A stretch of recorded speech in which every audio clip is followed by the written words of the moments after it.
Krugman writes, what happened after 9/11, and I think people on the right know this, whether they admit it or not, was deeply shameful. The atrocity should have been a unifying event. Instead, it became a wedge issue. Fake heroes like Bernie Kerik, Rudy Giuliani, and yes, George W. Bush raced to cash in on the horror. And then the attack was used to justify an unrelated war the neocons wanted to fight for all the wrong reasons. A lot of other people behaved badly. How many of our professional pundits, people who should have understood very well what was happening, took the easy way out, turning a blind eye to the corruption and lending their support to the hijacking of the atrocity? The memory of 9/11 has been irrevocably poisoned. It has become an occasion for shame, and in its heart, the nation knows it.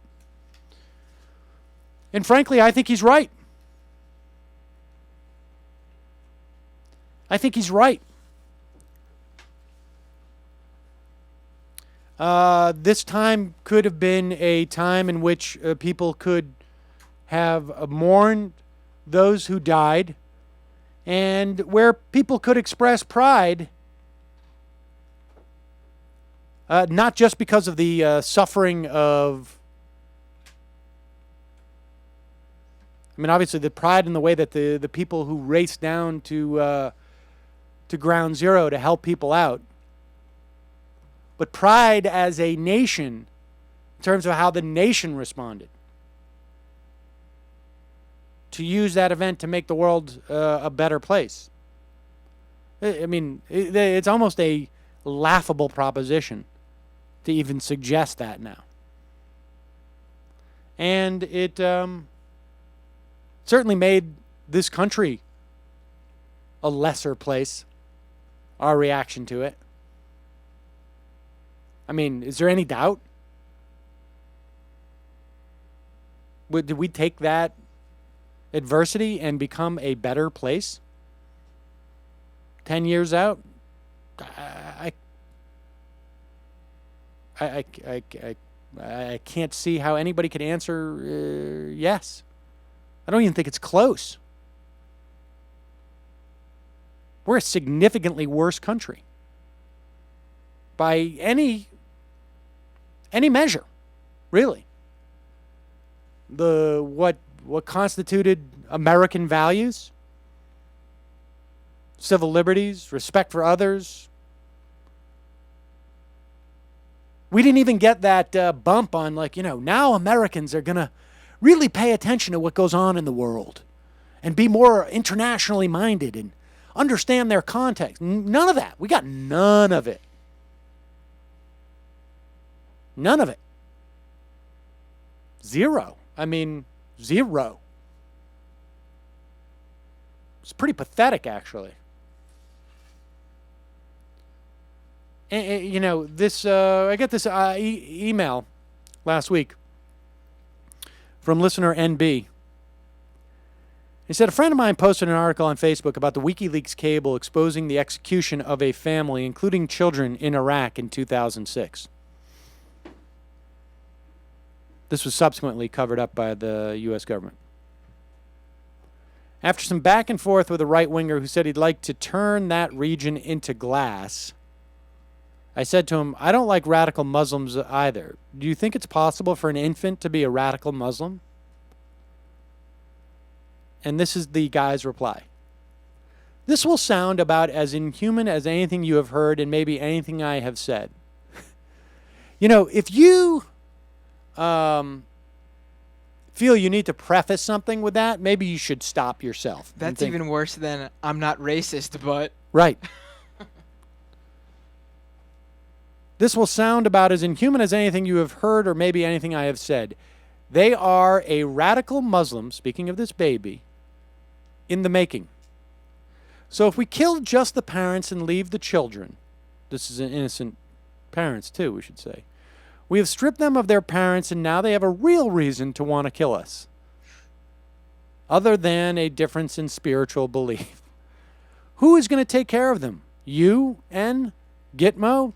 How many of our men and women, like Justin, this is a soldier who is also in the conversation, would it take to babysit bastardized children and relocate the millions of them around the world? millions of displaced children. War is hell.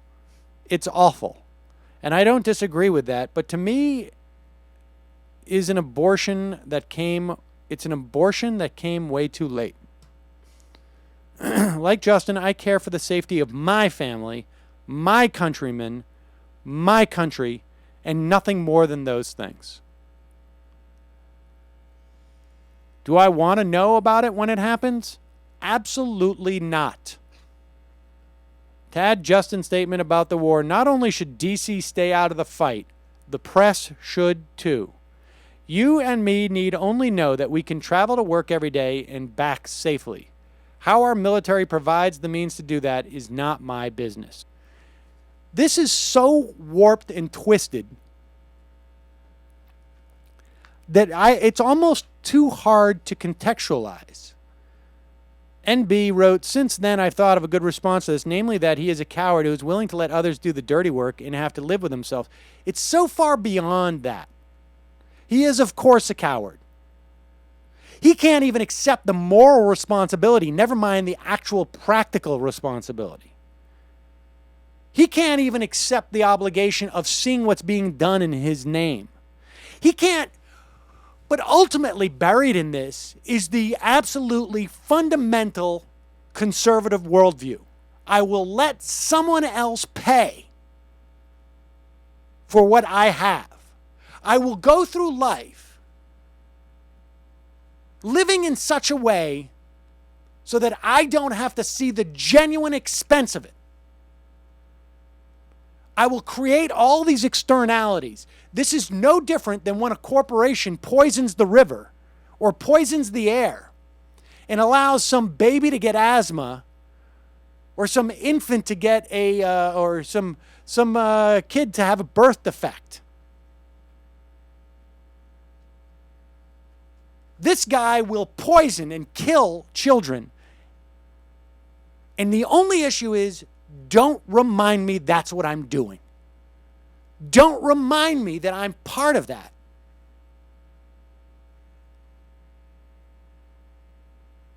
I mean, if he didn't even have to justify it, take the moment to justify it, to come up with the complete fabrication and fiction that it's okay to kill civilians because their children may end up being threats to my children, which is, of course, a complete fiction.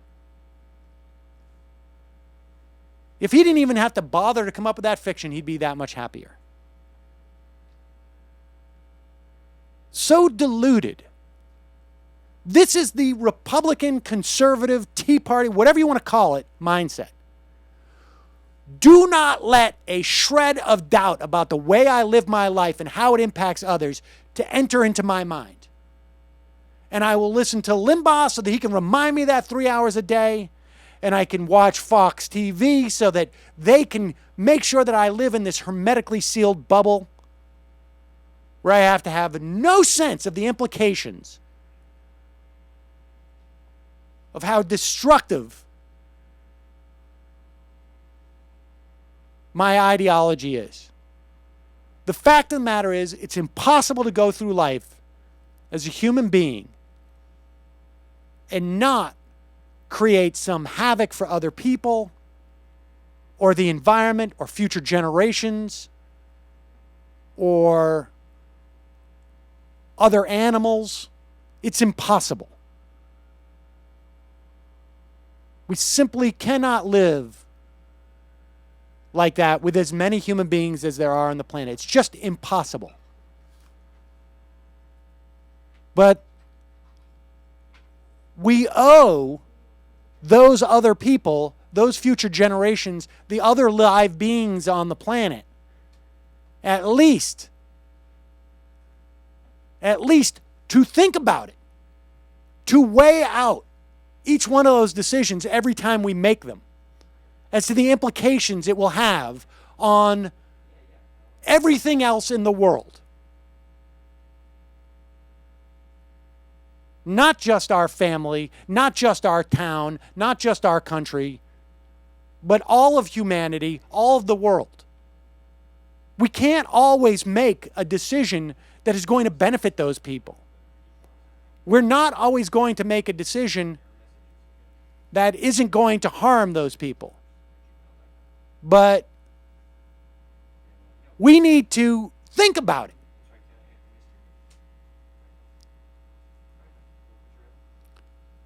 You know, whether it's, should I have an Amazon link up there when I know Amazon's not a particularly helpful company? At the very least, we are obligated to think about these things. But to be a conservative means I choose whatever's going to keep me from thinking about it, whether it's a fundamentalist view of the world. That's what makes them no different than those extremists that they bemoan. Because at the end of the day, once you choose to live by a rigid ideology, that means you don't have to think about anything anymore. This is where all roads lead to. Because there's no moral value to your killing of these innocent children and not wanting to know about it than those extremists killing innocent children. I'm sorry. Just because you pay taxes to have somebody else do it and won't even bother to contemplate the action, actually beg, so that you don't have to contemplate the action. Don't go around thinking that you have some type of moral high ground here, because you don't.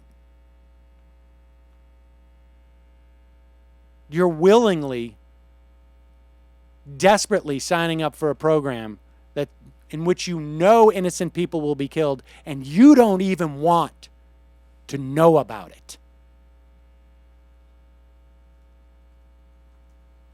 That's unbelievably offensive. And it's also very much conservative, in my mind.